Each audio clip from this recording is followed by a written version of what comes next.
امروز ما بین زندگی مسلمان ها عروسیار ساز و موسیقی گرفته، میگه برادر ساز و موسیقی و پایکوبی و رقاصگی حرام است در دین اسلام. این فتوای ملا نیست، این فتوای فلان مذهب و گروه و فرقه نیست، فتوای الله است. الله در سوره لقمان آیات 6 این را حرام قرار داده. الله در کلام پاک خود در سوره بنی اسرائیل آیات 67 میفرماید گپ و سخن بیهوده و زشت که در دنیا و آخرت فایده نمیده و ذکر از دین الله در این است برای مؤمن و مسلمان حرام است.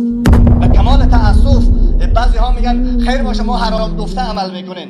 حتی بعضی ها یکی از جمله کلمات کفری است که بعضی مسلمان های ضعیف الایمان و بی‌وقوف و نواقف و جاهل میگوید که موسیقی غذای روح است. معاذ الله. اگر کسی چنین کلمه تکلم کنه به فتوای الله جل شأنه از اسلام خارج میشه.